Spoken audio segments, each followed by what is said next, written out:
Okay, so what we are going to go through now is this tutorial on socket programming in Java.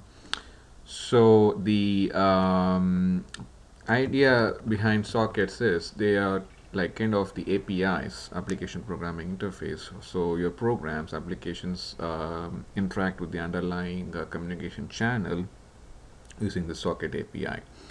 Okay, so there can be two uh,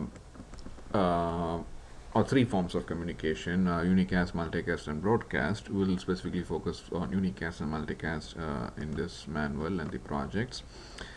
Now, as you know, processes run on different systems. So, by communication, as I said before, it's basically sending a message from a process running in one machine to a process running in another machine, and will send the data.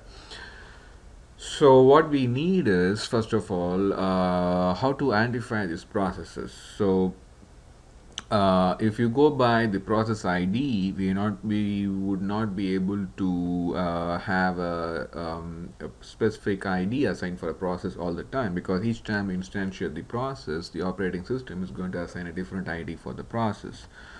So what we need is a kind of this notion called a port number that is allocated for the processes you're running, and it's fixed for the process. So irrespective of the number of times you instantiate the process, you keep starting it again and again, it will be assigned the same port number. So we are going to configure it like that.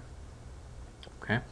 Now, in terms of the types of sockets, we can have two types of sockets. One is a user datagram protocol, UDP based sockets, and the other is the transmission control protocol, TCP based sockets.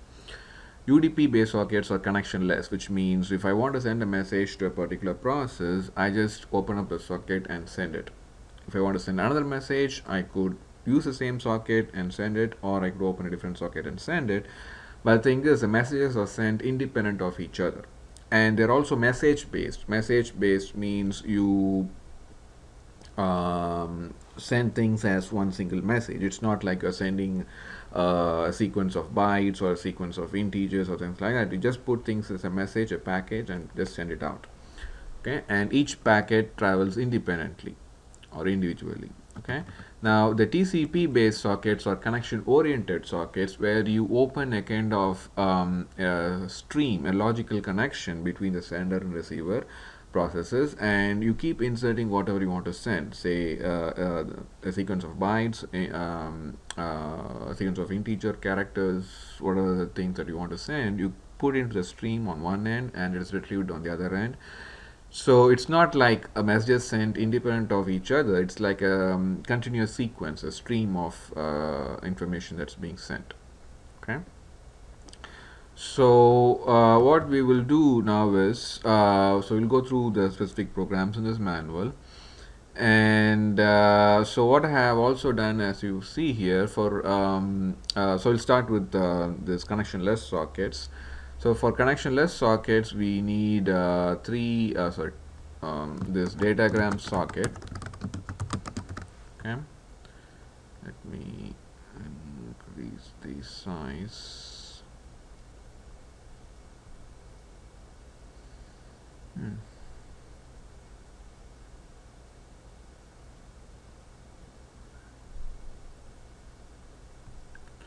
Okay, so that's a class. This is one class, and then we need datagram packet class.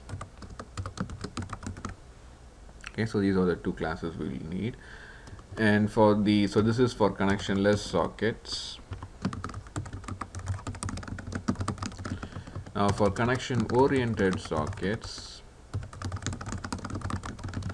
we need server socket class, and the information you want to send could be whatever format you want. So so what I suggest is open up, so you go to Java, just type API, and as you can see, each of this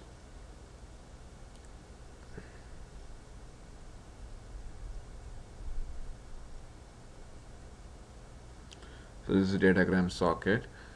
So you have all the details of those classes, the constructors, the methods, and what each methods do. So I have pulled a subset of them in the manual, and I listed those methods that we'll be using most of the time, as well as the what they're doing. Okay, a description of them. Now